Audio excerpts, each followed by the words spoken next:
जिन जिन जो जोश खरोश से मेरा परिचय दिया है,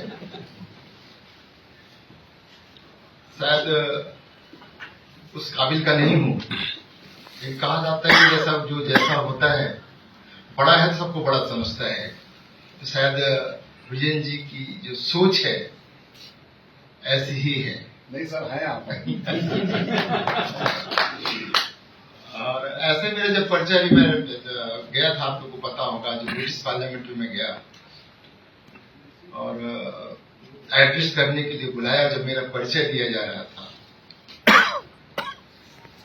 तो मैंने कहा निश्चित रूप से जो मेरा परिचय दिया गया है वो परिचय मेरा अधूरा है। और आपको जानकर के आश्चर्य भी होगा, प्रसन्नता भी होगी कि मैंने वहां पर भाषण हिंदी भाषा दिया और मेरा परिचय अधूरा है। मेरा परिचय तब तक पूरा नहीं होगा जब तक इस चीज को जोड़ा ना जाए कि मैं उस देश का वासी हूं जिस देश में गंगा बहती है।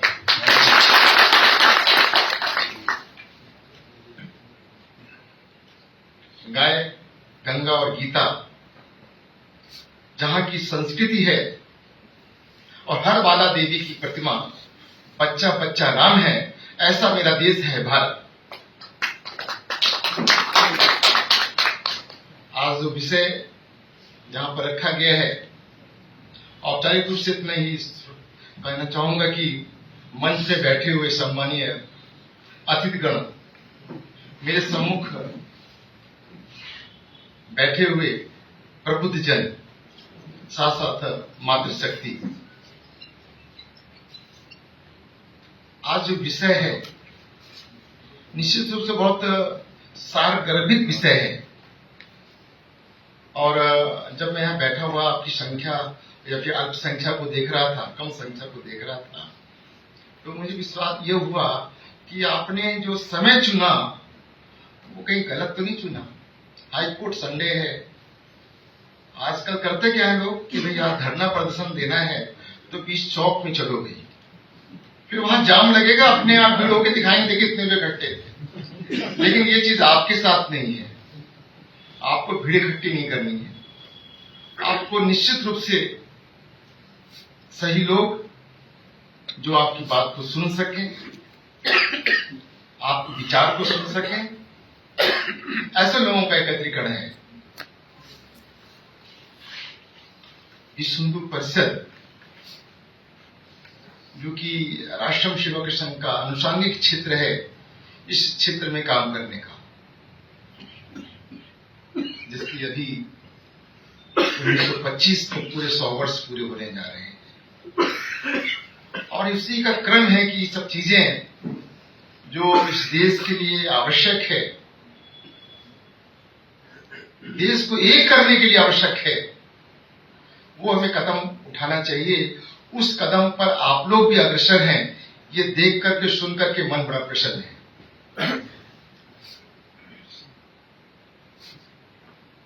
जो आज का विषय है यूनिफॉर्म सिविल कोड, ये बड़ा समझिए तो बहुत अच्छा विषय है, ना समझिए तो बहुत नीरस विषय है। तो इसलिए थोड़े समय पे बोलूंगा। मुझे पता है कि आप लोग मॉर्निंग से यहां पर हैं, कृपया अपना आंख मत बंद करिएगा, थोड़ा सा विषय आप लोग उसको सुनिएगा।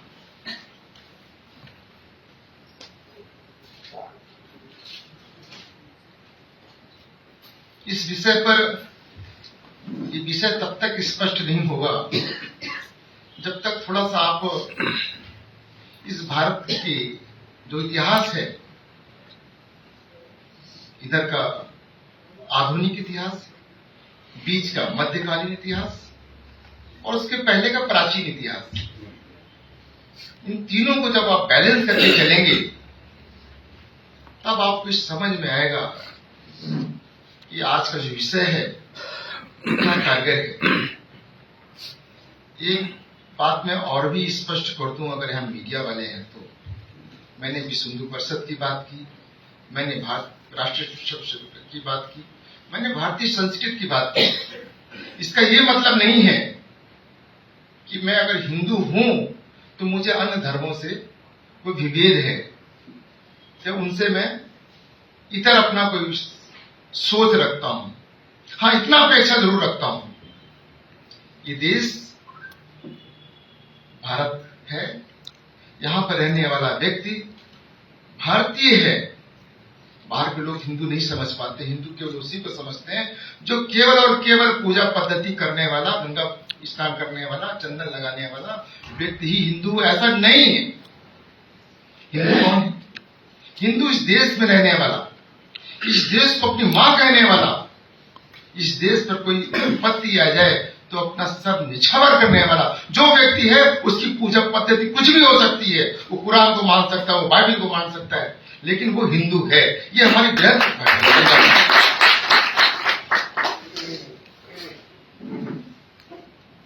भारतीय नागरिक संहिता ये विषय लेकर चला कि जब देश एक है, संविधान एक है, तो कानून एक क्यों नहीं है? ये ठीक है कि समय के साथ साथ बहुत से कानून बने, हिंदुओं के लिए पर्सनल लॉ बने, मुसलमानों के लिए बने, यहूदियों के लिए बने, पारसियों के लिए बने। आपके अपने सबके सब पर्सनल लॉ उनके हैं, व्यक्तिगत कानून उनके हैं, वो उनके कस्टम पर आधारित हैं, रीति रिवाजों पर आधारित हैं। उस पर वो इंटरफेयर नहीं कर रहे, उस पर ये देश इंटरफेयर नहीं चाहता, हस्तक्षेप नहीं चाहता। हम सब सती से विवाह करते हैं, हम 7 फेरे लगा देते हैं। हम आपसे अपेक्षा नहीं करते हैं कि आप भी 7 फेरे लगाएं। हम आपसे अपेक्षा नहीं करते कि आप भी चंदन लगाएं। हम आपसे अपेक्षा नहीं करते हैं कि आप भी गंगा में स्नान करने जाएं। लेकिन हम आपसे यह अपेक्षा तो जरूर करेंगे, ये देश की जो संस्कृति है, इस देश के जो महापुरुष हैं, इस देश का जो ईश्वर है, उसका कोई निराकरण करने का आपको अधिकार नहीं है। ये देश में आप हैं, हम ये नहीं कहते कि देश केवल हमारा है, आपका भी देश है। आपने भी बहुत कुछ योगदान दिया है इस देश को स्वतंत्र कराने में, तो हम इससे पीछे नहीं हटते हैं। लेकिन यहां की संस्कृति, यहां के पेड़ पौधे, यहां की वनस्पतियां, यहां के लोग, खासकर उस लोग में नारी, जो विषय आएगा अभी, तो विषय तो केवल फैमिली का ही है। अभी आपको विषय स्पष्ट होगा कि ये जो संहिता है, इसमें हम केवल इसी को लेकर क्यों चल रहा है, तो उसमें केवल फैमिली डिस्प्यूट की बात है, बाकी अन्य सिविल डिस्प्यूट है, उसकी कोई बात नहीं है। तो वो नारी जिसमें कि हमारे ही शास्त्रों में, हमारे ही वेदों में उसको देवी का दर्जा दिया गया है। नारी से पूजन देवता रमनते देवता, ऐसा हमारे यहां कहा गया है, तो इसका निरादर नहीं कर सकते।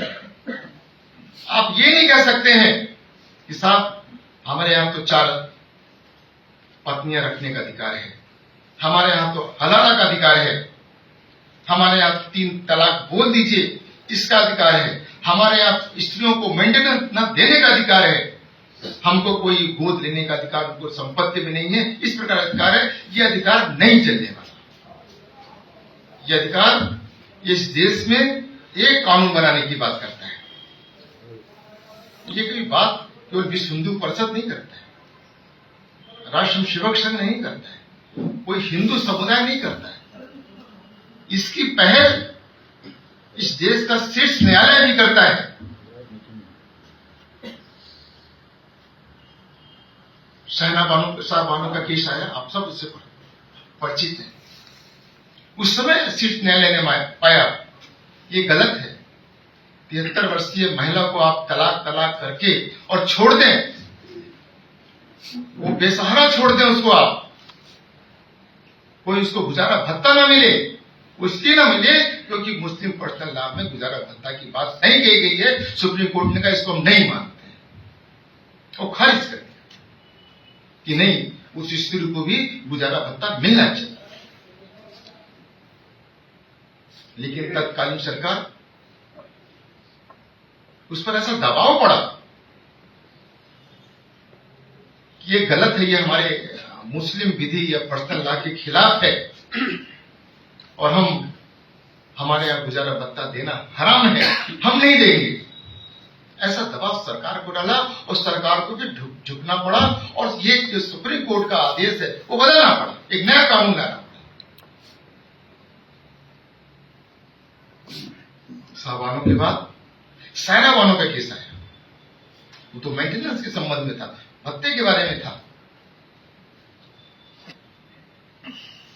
और ये है तलाक के बारे में सायराबानों का केस।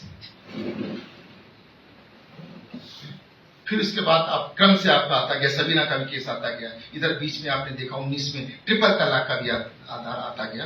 तब पर शीर्ष न्यायालय ने उसको माना ये गलत है। इस देश में सबको बराबर का अधिकार है, चाहे वो स्त्री हो चाहे पुरुष हो।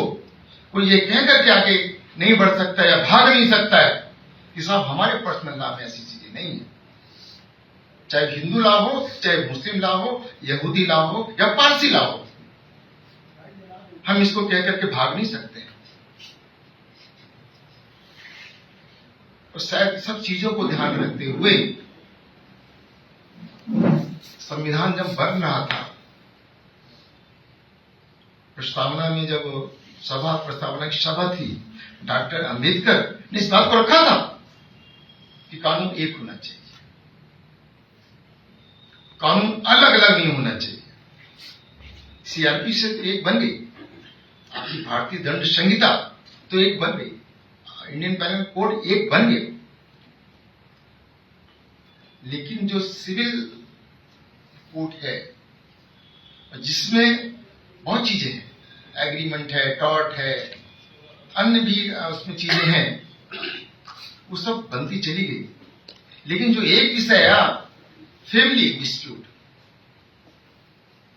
उसमें फिर क्योंकि अंग्रेजों का भी बड़ा योगदान रहा है सुधार करने में भी और सुधार ना होकर बीच में लड़ाने का भी, क्योंकि हमारे यहाँ भी बहुत सी कुरीतियां थी, हिंदुओं में बहुत सी कुरीतियां थी, सती प्रथा हमारे यहाँ थी, बाल विवाह हमारे यहाँ था, जौहर विवाह हमारे यहाँ था, बच्चियां पैदा हो रही है मार दिया जाए, उनको गाड़ दिया जाए, हत्या कर दी जाए, ये प्रथा थी हमारे यहाँ। लेकिन जब राजा मोहन राय खड़े हुए, विद्यासागर खड़े हुए, उन्होंने अंग्रेजों के साथ मिलकर इन कुरीतियों को खत्म किया। बहुतायत समाज ने इसको माना कि ये कुरीतियां थी, खत्म होनी चाहिए थी, खत्म हो गई है, ठीक है। लेकिन उन्होंने ये मुस्लिम लॉ में जो कुरीतियां थी, चाहे हलाला का हो, चाहे तलाक का हो, या मेंटेनेंस का हो, एडॉप्शन का हो, इस पर उनकी भी हिम्मत नहीं पड़ी। हिम्मत नहीं पड़ी, या कह सकते हैं उधर से कोई पहल करने वाला नहीं था। हम इस विषय पे नहीं जा रहे हैं, क्या गलत है क्या सही है, लेकिन इस विषय पर जरूर जाते हैं जो मनुष्य के खिलाफ है, उससे हम कभी समझौता नहीं कर सकते, कभी ना समझौता किया गया है। हमारे पुरातन त्रिता द्वापर से भी आप देख लीजिए, जब जो भी चीज मनुष्य के खिलाफ रही है, हम आकर खड़े हुए हैं वहां पर। और शायद यही कारण है कि आर्य श्रेष्ठ है, ये माना गया है। हर कुरीतियों को हमने अपने यहां से निकाल फेंका है। तो आज ये कुरीतियां अगर आ गई है समाज में, अन्य किसी भी पर्सनल लॉ में, वो पर्सनल लॉ आपका केवल मुस्लिम नहीं है, वो आपका पर्सनल लॉ यहूदी हो सकता है, पारसी हो सकता है। अगर कमियां हैं तो दूर क्यों नहीं होनी चाहिए इसमें? आप इसको बहुत सरल भाषा में समझ सकते हैं। अभी हाल में ही दिल्ली हाईकोर्ट ने भी इसको एक्सेप्ट करते हुए ये कहा, और ऐसी बहुत सी पिटीशन सुप्रीम कोर्ट में भी है जिसमें इस बात को बराबर उठाया जा रहा है, एक सिविल कोड बनना चाहिए, समान कानून बनना चाहिए। पहले तो ये कि जो आपके पर्सनल लॉ है, आप उसमें से खामियां हटा सकते हैं तो हटा दीजिए, नहीं हटाते हैं तो एक समान कानून बनेगा, जो देश बनाएगा, जो सबके लिए एक होगा।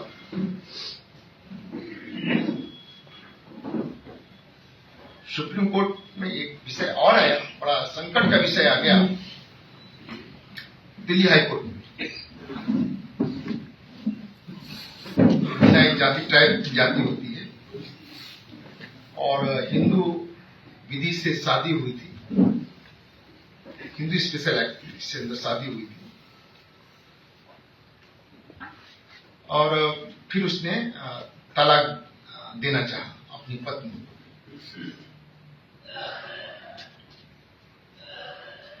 चूंकि पर्सनल लॉ में ऐसी व्यवस्था थी कि ट्राइब्स जो है, जो अनुसूचित जनजाति है, वो अगर चाहने तो नहीं होगा विवाह, तो दोनों के साथ सम्मत से होगा। तो ये मामला उच्च न्यायालय दिल्ली के पास भी गया। दिल्ली उच्च न्यायालय ने इसको स्वीकार किया, एक सिविल कोड बनना चाहिए, एक कानून बनना चाहिए। पर्सनल लॉ आपका दूसरा है और एक कानून दूसरा है, ये नहीं चलेगा। उसको लेते हुए बहुत सी पिटीशन आज सुप्रीम कोर्ट में विचाराधीन है। तो विषय यहां पर यह है कि जब हमारा एक देश है, एक संविधान है, हमारा एक कानून क्यों नहीं बनना चाहिए? बहुत सी चीजें, बहुत सी ये जो आपका बिल है, कॉमन बिल है, बहुत से देशों ने इसको स्वीकार भी कर रखा है। जापान है, जर्मनी है, फ्रांस है, वो कहता है साहब ये कानून होना चाहिए, ये कानून है। आपके देश में गोवा में भी इसको स्वीकार किया है, अभी हाल में उत्तराखंड ने भी स्वीकार किया है। आपका संविधान स्वीकार करता है, अनुच्छेद 44 कहता है, निर्दिष्ट तथ्यों के बीच में यह कहता है कि एक कॉमन बिल बनना चाहिए, कॉमन कानून, एक कानून बनना चाहिए, क्योंकि विभेद उत्पन्न करता है अगर आपने इसको अलग अलग रखा तो।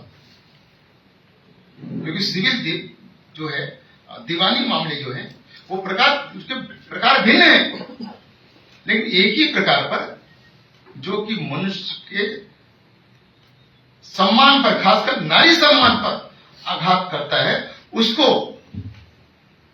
यहां बहुसंख्यक जो लोग हैं, या दूसरे शब्दों में कह सकते बहुसंख्यक को लेकर के जो पार्टी है, उस चीज को करना चाहती है। इसके पहले भी उसने 370 की बात कही थी, ट्रिपल तलाक की भी बात कही थी। पूरे देश ने इसको स्वीकारा। जो लोग जिनके लिए बना, उनमें भी बहुतों लोगों ने स्वीकारा, उन महिलाओं ने स्वीकारा कि ये जाति है हमारे ऊपर और ये खत्म होना चाहिए। तो इसका एक कानून क्यों नहीं बनना चाहिए? ये कानून बना करके ये आपके सैयद के खिलाफ हो जाएगा, आपके इस्लाम के खिलाफ हो जाएगा, आपके कुरान के खिलाफ हो जाएगा। ये भ्रम है आपके अंदर। लेकिन एक चीज मैं और कहना चाहूंगा, आपका पर्सनल लॉ हो, हमारा हिंदू लॉ हो, आपकी कुरान हो, हमारी गीता हो, जैसे मैंने बताया कि जो बुराइयां हमारे अंदर थी, उनको हमने दुरुस्त कर लिया है। कमियां थी, दुरुस्त कर लिया है। अभी ये भी अभी सबरा माला वाला भी आपने घटना देखा हो, उसमें भी कमियां थी, हमने दूर कर दिया। छुआछूत अस्पृश्यता थी, हमने दूर कर दिया। चल रहा हो, लेकिन कानून रूप से हमने इसको दूर कर दिया। सती प्रथा को दूर कर दिया, जौहर को दूर कर दिया, बच्चियों को उत्पन्न करने को मार दिया जाए तो दूर कर दिया। तो आप ये कानून को दूर क्यों नहीं करते हैं कि आपके यहां एक पत्नी के रहते हुए 3 पत्नी आप और रख सकते हैं बिना उसके रजामंदी? ये नहीं चलेगा। एक स्त्री को जब आप तलाक देते हैं या आप सेपरेट करते हैं, उसको अपने से अलग करते हैं, तो वो गुजारा भत्ता क्यों नहीं पाएगी? उसका ये अधिकार है, ये मौलिक अधिकार है उसका। और आज आप कहते हैं कि साहब चूंकि हमारे शरीयत में नहीं है इसलिए हम इसको नहीं मानेंगे। तो बंधुओं, मुझे कहने में थोड़ा सा भी गुरेज नहीं है। मीडिया वाले कल कुछ भी छाप दें, शरीयत में और भी बहुत सी बातें हैं। गलत करोगे तो गलत सजा मिलेगी। हाथ तोड़ा जाएगा, पैर तोड़ा जाएगा, आंख खराब की तो आंख फोड़ी जाएगी, जान लिया तो जान लिया जाएगा। ऐसे कानून कहिए ना, ये भी हम इस कानून को भी मानते हैं। इसके लिए पीछे क्यों होते हैं? तो ये नहीं चलने वाला। चलेगा भाई जो बहुत हिताय और सुखाय वाली होगा।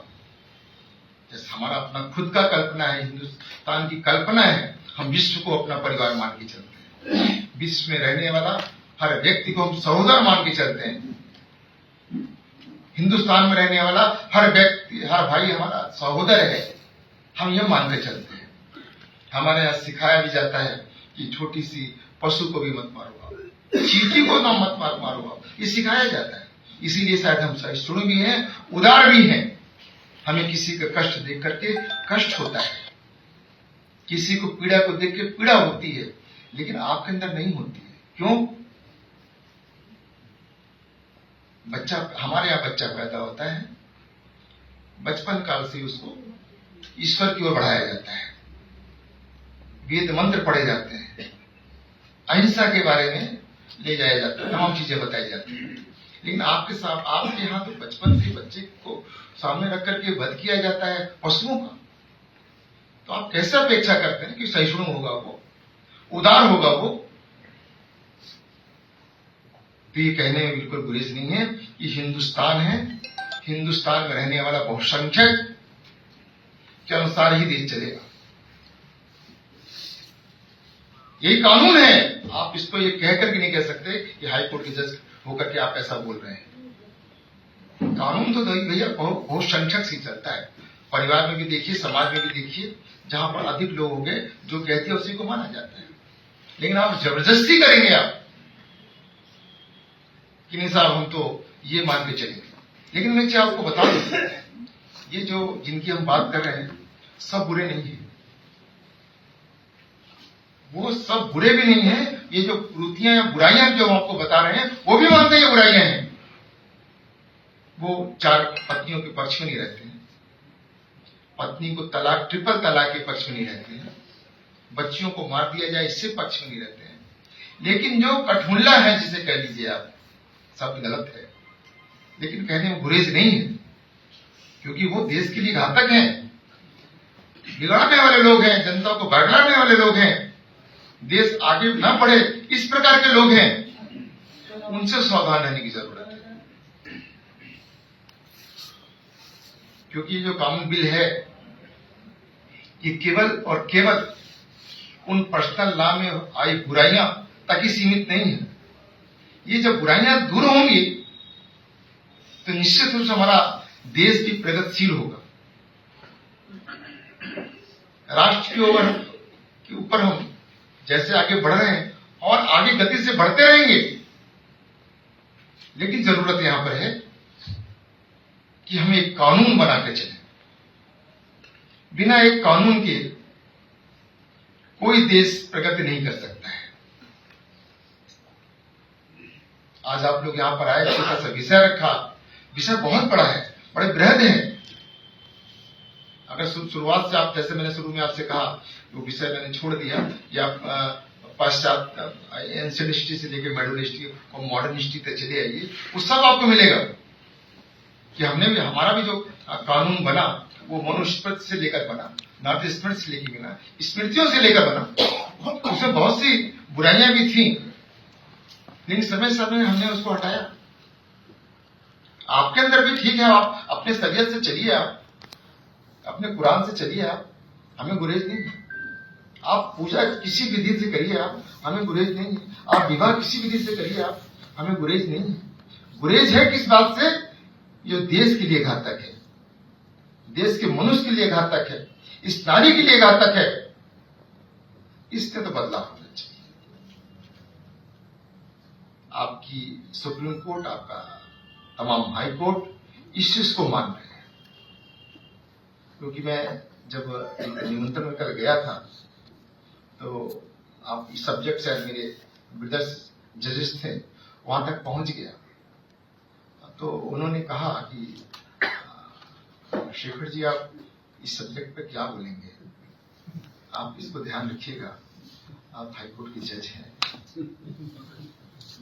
मैंने कहा भैया मैं हाईकोर्ट का जज तो जरूर हूं, लेकिन इस देश का नागरिक भी हूं। और तो एक नागरिक के लिए और इस देश, उस नागरिक के देश के लिए जो उचित होगा मैं बोलूंगा। बहुत कुछ आया था आप लोग के बीच में बोलने के लिए, थोड़ा वो ब्रदर्स की बातें ज्यादा आ गई, बहुत कुछ चीजें वो लपेटे में ना आ जाए। लेकिन इस चीज से आप निश्चित रहिए, जैसे आपने अपने आंखों के सामने कभी कल्पना की थी आपने कि हम राम मंदिर को अपनी आंखों के सामने देखेंगे, लेकिन देखा है हमारे पूर्वज तमाम बलिदान होकर चले गए इसी आस में कि हम इसको अपने रामलला को मुक्त होते हुए देखेंगे, भव्य मंदिर बनते हुए देखेंगे, लेकिन वो देख नहीं पाए। किया उन्होंने और देख आज हम रहे हैं। मैं आपको विश्वास दिलाता हूं, तो काफी दिनों के बाद उन्होंने देखा है। इस बिल को आप बहुत जल्दी देखेंगे।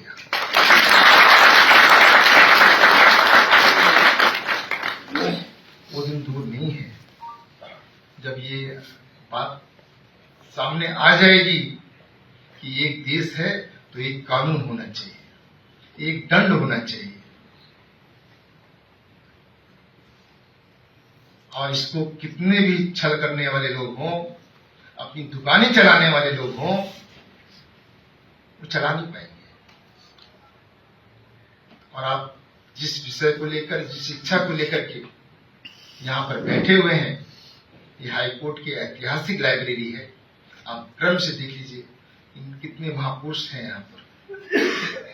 इन महापुरुषों के बीच में मैं आपको बता रहा हूं, और बता क्या रहा हूं, दूसरे शब्दों में कहिए, इनके बीच में मैं शपथ लेकर के आपको कह रहा हूं, ये देश निश्चित रूप से एक कानून लेकर आएगा और बहुत जल्दी लेकर आएगा।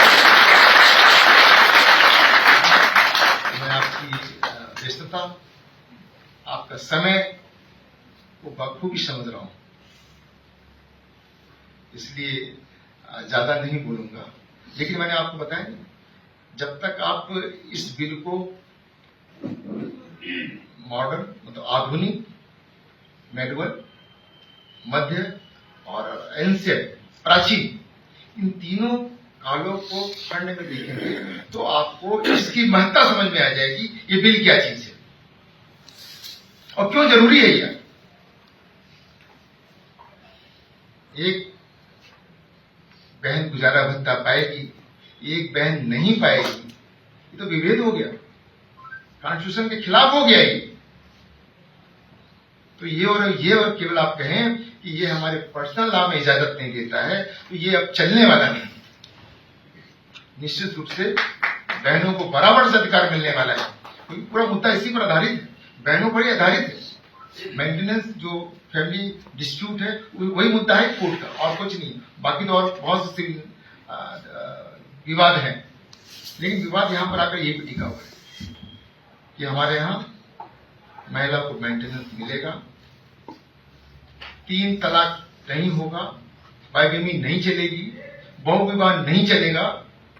एक पुरुष है तो एक ही स्त्री होगी, 4 स्त्री होगी। बोल दीजिए तलाक तलाक तलाक, ये नहीं हो, मेंटेनेंस नहीं हो। गोद वाली प्रथा जो है वो चलेगी, तो गोद में लिया हुआ बच्चे को कोई मेंटेनेंस का अधिकार नहीं है, ऐसा नहीं चलेगा। यही इसके मेन मुद्दे हैं। ये एक सब्जेक्ट, बहुत बड़े सब्जेक्ट हैं ये। तो कभी आप जब ये सेमिनार करिए ना, तो उसके कई पहलू हैं, एक एक पहलू लेके चलिए। तो और इसके लिए 4 दिन का, 3 दिन का, 5 दिन का ऐसा वर्कशॉप चलाइए, तो ये मुद्दा और स्पष्ट हो जाएगा। और संक्षिप्त में स्पष्ट होने वाला नहीं है, इसके कई कड़ी हैं। एक आप 25 पर 125 पर रख दीजिए, तलाक पर रख दीजिए, और जो पहलू हैं उस पर रख दीजिए, और तब लेकर चलिए।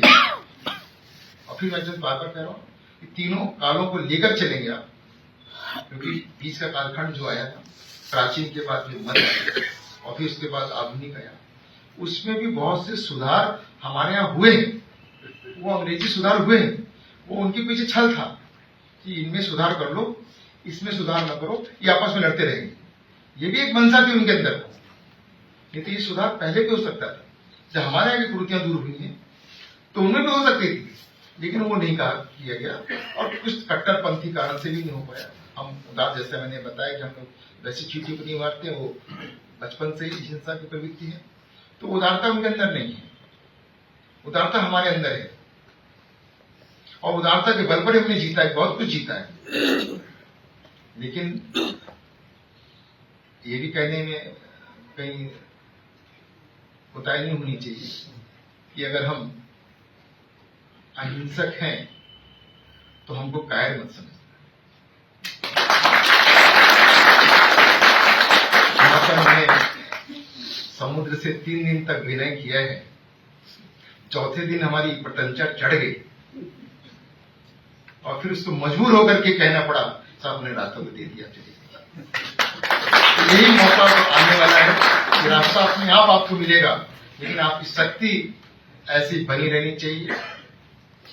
अपने बच्चों के अंदर भी संस्कार डालिए कि सबसे पहले अपना देश है, सबसे पहले हम जिस पूजा पद्धति को करते हैं, जो हमारे पास महापुरुष हैं वो हैं, बाकी चीज तो बात की चीज है। आप वकील हो सकते हैं, आप व्यवसायी हो सकते हैं, आप छात्र हो सकते हैं, लेकिन आप, जैसे मैंने बताया, आप हिंदू पहले हैं। और हिंदू कोई संकीर्ण भाषा नहीं है, जैसे मैंने बताया। इस देश में रहने वाला व्यक्ति कोई भी हो, पूजा पद्धति उसकी कुछ भी हो सकती है, वो गर्व से अगर कहता है कि ये मेरी माँ है, धरती मेरी माँ है, मैं इसका पुत्र हूं, तो वो निश्चित रूप से हिंदू है, ऐसा कुछ नहीं। ये स्वामी विवेकानंद जैसे महापुरुष क्या इस प्रकार के शब्द को बोल करके गर्व से कहो हिंदू है? क्या उनके अंदर विवेक नहीं था कि हमको ये नहीं बोलना चाहिए? उनके अंदर था कि साहब इस देश को कहीं ऊपर कोई ले जा सकता है, विश्व गुरु बना सकता है, तो हिंदू ही बना सकता है, दूसरा कोई नहीं बना सकता है। तो ये जो आपके अंदर की उत्कंठा है, इच्छा है, इसको कभी मरने मत दीजिए। नहीं तो एक शब्द कह करके, दो वाक्य कह कर मैं बात खत्म करूंगा कि ये जो जिजाविषा आपके अंदर है, जो इच्छा आपके अंदर है, प्रबलता आपके अंदर है, अगर कहीं आपने इसको सूक्त कर लिया तो ये बांग्लादेश और ये तालिबान बनने में देर नहीं लगेगी। ये जरूरत है कि लोगों के बीच में प्रसार करने की, कि अपने आप को मजबूत करिए, अपने धर्म को पहचानिए, अपने त्रेता और द्वापर के महापुरुषों को पहचानिए, वैसे बल आइए अपने अंदर। इससे आप, ये तो मैं नहीं कहूंगा कि एक रहेंगे से एक रहेंगे, दूसरी बात हो जाएगी, लेकिन निश्चित रूप से इसमें दम है कि आपको कोई छेड़ नहीं सकेगा, आपको कोई छू नहीं सकेगा। मैं समझता हूं कि आज के लिए इतना बोलना पर्याप्त होगा। बहुत बहुत धन्यवाद। क्रम में माननीय न्यायमूर्ति का हम लोगों को जो आशीर्वचन मिला है, आप लोगों की जानकारी के लिए बहुत अच्छा बोला लॉर्डशिप ने। हमारा जो संगठन है पूरे देश भर। For exclusive and insightful videos, subscribe to our new channel ABP Live Premium.